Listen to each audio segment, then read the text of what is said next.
वैसे जरूरी नहीं है, लेकिन वीडियो को लाइक या फिर डिसलाइक कर दिया करें। इस मूवी के स्टार्ट में हम बारबरा नाम की एक छोटी लड़की को देखते हैं जो जंगल में जाकर एक रेड कलर का जूस बना रही होती है। जूस बनाने के बाद वो उसे जंगल में अलग अलग जगहों पर डाल देती है और फिर वो थोड़ी ही दूर एक जगह पर जाकर छुप जाती है। इसका मतलब ये था कि वो किसी को ट्रैप करने की कोशिश कर रही थी। इसके फौरन बाद हम एक डरावने से हाथ को देखते हैं जो कि उस जूस को हाथ लगाता है और ये सब कुछ दूर खड़ी बारबरा भी देख रही थी। इसके बाद हमें बारबरा की सिस्टर दिखाई जाती है जो कि अपने सिबलिंग्स के लिए खाना बना रही थी। इसी दौरान बारबरा का भाई अपने फ्रेंड्स के साथ वीडियो गेम खेल रहा था जिससे वो काफी शोर कर रहे थे, जिसकी वजह से बारबरा को गुस्सा आता है और वो टीवी बंद कर देती है और कहती है कि तुम्हें बिजली बचानी चाहिए, टाइम वेस्ट मत करो अपना। इस बात की वजह से बारबरा के भाई को काफी गुस्सा आता है। फिर जब बारबरा की सिस्टर उनसे खाना खाने के लिए कहती है तो उसका भाई उसे कहता है कि मुझे खाने में मीट चाहिए था। ये कहकर वो गुस्सा होते हुए वहाँ से चला जाता है। यहाँ पर हमें पता चलता है कि बारबरा की सिस्टर अकेले ही अपने सिबलिंग्स का ख्याल रख रही है। इसके बाद हम देखते हैं कि बारबरा जब ऊपर वाले रूम में जाने की कोशिश करती है तो उसे वहाँ पर अजीब सी आवाज सुनाई देती है जिसकी वजह से वो काफी डर जाती है और वहाँ से भाग जाती है। फिर बारबरा अपने पर्स की पॉकेट में एक छोटा सा हैमर रखती है। इसके बाद नेक्स्ट डे हम बारबरा को एक टूटी हुई ट्रेन के पास देखते हैं जिस ट्रेन पर बारबरा एक साइन बनाती है। इसके बाद वो एक बीच पर चली जाती है जहाँ पर सोफिया नाम की एक लड़की आकर बारबरा से बात करने की कोशिश करती है, लेकिन बारबरा उसकी बातों में इंटरेस्ट नहीं ले रही थी और उस लड़की से काफी रूडली बात कर रही थी। फिर नेक्स्ट डे जब बारबरा स्कूल जा रही होती है तो उसे सोफिया एक बार फिर से मिलती है और वो बारबरा को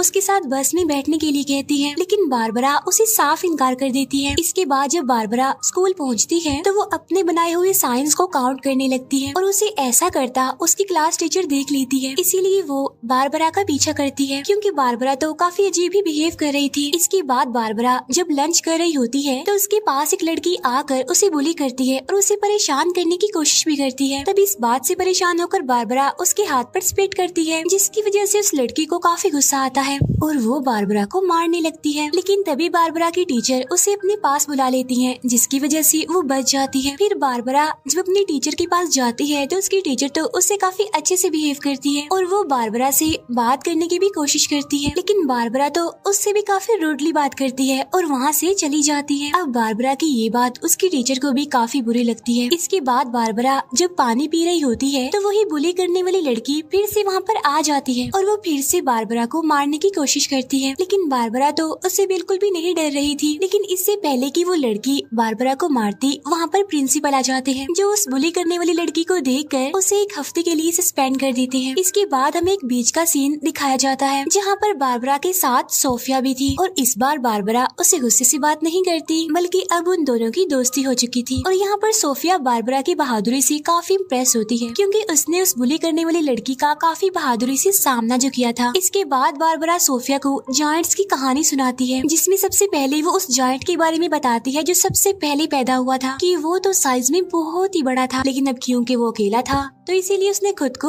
मार दिया, जिसकी बॉडी से बहुत सारे जायंट्स पैदा हुए जिनमें एक तो वो जायंट्स थे जो बर्फ में रहते थे, दूसरे वो जायंट्स थे जो एक ही दफा में बहुत सारे लोगों को मार देते थे, तीसरे जायंट्स वो थे जो बच्चों के खून से नहाया करते थे और एक जायंट्स वो भी होते हैं जो तुम्हें तभी नजर आते हैं जब बाकी जायंट्स तुम्हारे आसपास आने वाले होते हैं और इनसे भी खतरनाक होते हैं टाइटन्स जिनकी सिर्फ आवाज सुनकर ही इंसान कांप उठे। अब बारबरा की बातें सुनकर सोफिया काफी डर जाती है। बारबरा उसे ये भी बताती है कि इन सब जायंट्स को पकड़ने के लिए मैं एक ट्रैप भी बनाती हूँ ताकि मेरे ट्रैप में वो जायंट्स फंस जाएं और मैं उन्हें मार सकूं। इसी दौरान बारबरा उसे अपनी पॉकेट में रखे हुए छोटे से हैमर के बारे में बताती है कि वो हैमर जायंट्स की हड्डियों से बना हुआ है जिसकी मदद से वो सारे जायंट्स को मार डालेगी। अब यहाँ पर हमें पता चलता है कि इस हैमर को तभी निकालना है जब उसकी जरूरत हो।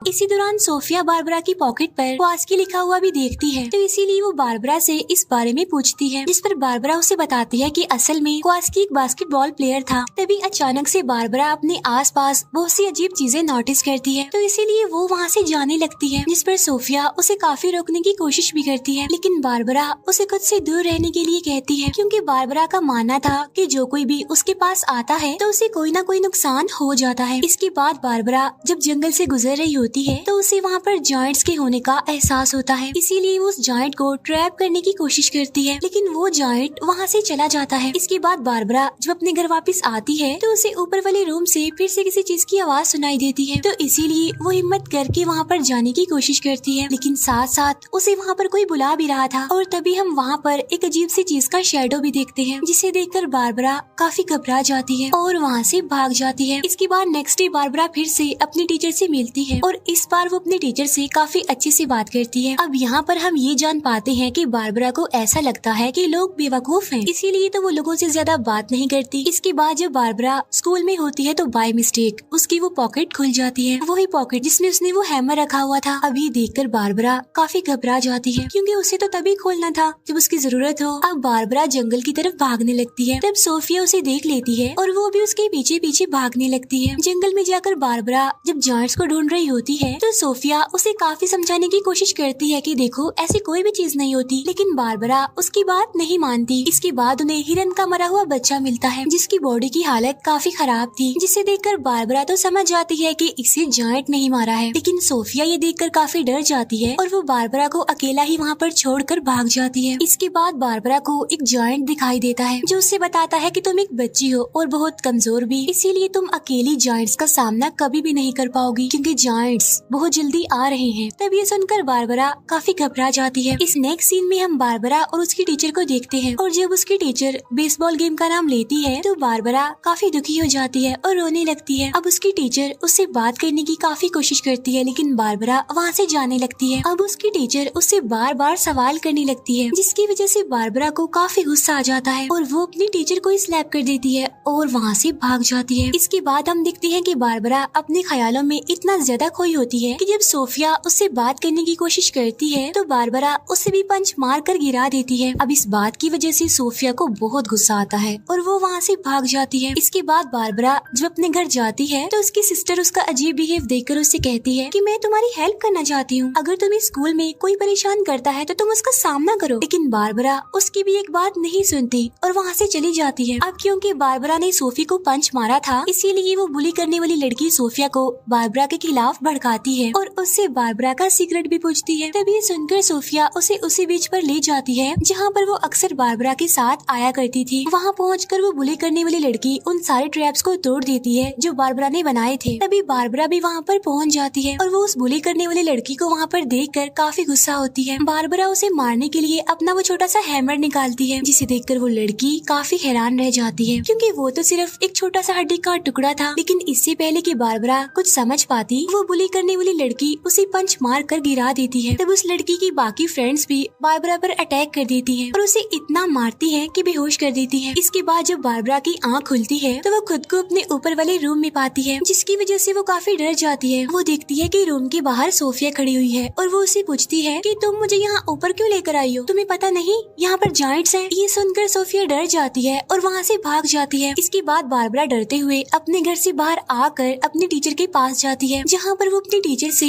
बात करने की कोशिश करती है, लेकिन उसकी टीचर उसकी बात पर ध्यान नहीं दे पाती, क्योंकि वो अपनी फैमिली के साथ बिजी होती है। तब बारबरा उसे कहती है कि सब मरने वाले हैं।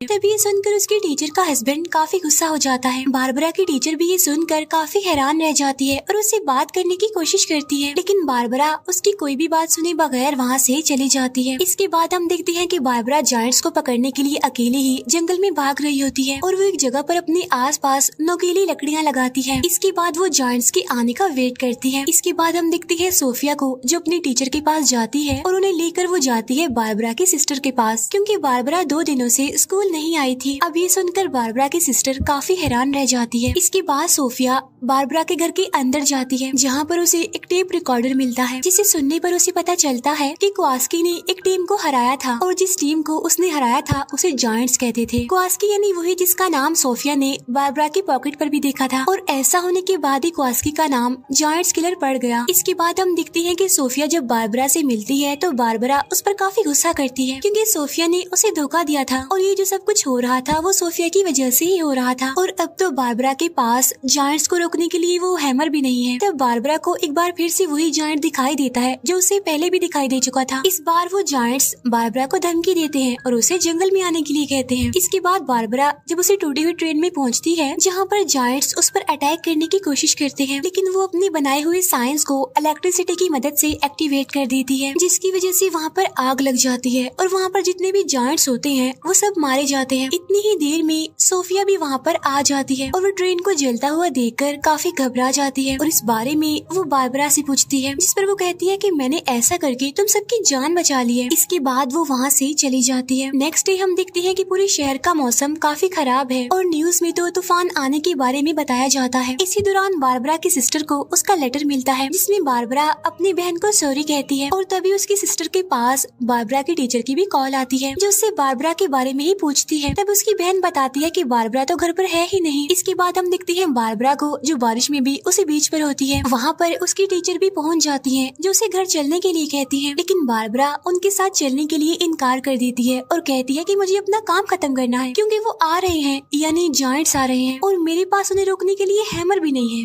अब यहाँ पर हम देखते हैं कि बारबरा की टीचर बार बार उसे उसकी मदर की याद दिलाती है और उसे घर चलने के लिए कहती है। यहाँ पर हम जान पाते हैं कि असल में बारबरा की मदर बीमार है, इसीलिए तो उसकी टीचर उसे इस चीज का सामना करने के लिए कहती है, लेकिन हर बार की तरह बारबरा इस बार भी वहाँ से भाग जाती है। फिर वो एक बीच के किनारे पहुँचती है जहाँ पर उसे सोफिया मिल जाती है। उस टाइम बारिश भी काफी तेज हो रही होती है। बारबरा सोफिया को वहाँ पर बने एक छोटे से घर में छुपा देती है और खुद वो अकेली ही जायंट्स का सामना करने के लिए बिल्कुल तैयार हो जाती है। और जब एक जायंट बारबरा पर अटैक करता है तो उस टाइम उसे अपनी पॉकेट से एक लाइट निकलती हुई दिखाई देती है और जब वो उस पॉकेट को खोलती है तो उसमें से एक हैमर निकलता है जो कि असली का था। फिर वो उस जायंट को कहती है कि तुम मेरी मदर को कभी भी नुकसान नहीं पहुंचा पाओगे। फिर बारबरा उसी हैमर से उस जायंट पर अटैक कर देती है जिसकी लाइट से वो जायंट इंजर्ड हो जाता है। इसके बाद हम देखते हैं कि वो जायंट बारबरा से बड़े ही प्यार से कहता है कि मैं तुम्हारी मदर को नहीं बल्कि तुम्हें लेने आया हूँ यहाँ पर। अब ये बात सुनकर बारबरा काफी हैरान होती है और उसे कहती है लेकिन मैंने तो तुम्हें हरा दिया। अब यहाँ पर बारबरा को ये बात पता चलती है कि वो चाहकर भी अपनी मदर को नहीं बचा सकती, जिसकी वजह से बारबरा काफी गुस्सा हो जाती है। इसी दौरान वो जायंट बारबरा को अपने हाथ में उठा लेता है और उसे खाने की कोशिश करता है, लेकिन बारबरा अपने हैमर से उस पर फिर से अटैक करती है जिसकी वजह से वो जायंट उसे नहीं खा पाता और वो जायंट वापस भी चला जाता है, जिसकी वजह से शहर का मौसम भी अब काफी बेहतर हो गया था। इसके बाद सोफिया बाहर आकर बारबरा को काफी आवाजें लगाती है और ठीक उसी टाइम बारबरा तो पानी में डूब रही होती है और उसे उस टाइम जायंट की आवाज भी सुनाई दे रही होती है जो उसे कह रहा होता है कि एक दिन तो सबने मरना है, इसीलिए जब तक तुम्हारे पास टाइम है तुम अपने हर एक मोमेंट को ऐसे जियो जैसे वो तुम्हारी जिंदगी का आखिरी पल हो। ये सुनकर बारबरा की जीने की उम्मीद फिर से जाग जाती है और इसीलिए वो पानी से बाहर निकल आती है। इसके बाद बारबरा हिम्मत करके ऊपर वाले रूम में जाती है और यहाँ पर हम देखते हैं कि इस रूम में कोई और नहीं बल्कि उसकी मदर है जिनकी हालत काफी खराब है, यानी वो काफी बीमार है। वो बारबरा को वहाँ पर देखकर काफी खुश होती है क्योंकि उन्हें लग रहा था कि वो कभी भी बारबरा से दोबारा नहीं मिल पाएंगी। इसके बाद बारबरा अपने बिहेव पर अपनी मदर से माफी मांगती है। इसके बाद हमें कुछ दिनों बाद का सीन दिखाया जाता है जहाँ पर बारबरा की मदर मर चुकी थी, जिससे बारबरा काफी दुखी होती है और रोने लगती है। इसके बाद जब वो अपने रूम में होती है तो उसे बाहर से किसी की आवाज सुनाई देती है और जब वो विंडो से बाहर देखती है तो वहाँ पर कोई और नहीं बल्कि वही जायंट था जो शायद बारबरा को देखने आया था, ये चेक करने के लिए कि बारबरा उसकी मदर के मरने के बाद ठीक है भी या फिर नहीं। तब बारबरा इमोशनल होते हुए उसे बताती है कि मैं बिल्कुल ठीक हूँ। इसके बाद वो जायंट वहाँ से चला जाता है और ये मूवी यहीं पर एंड हो जाती है।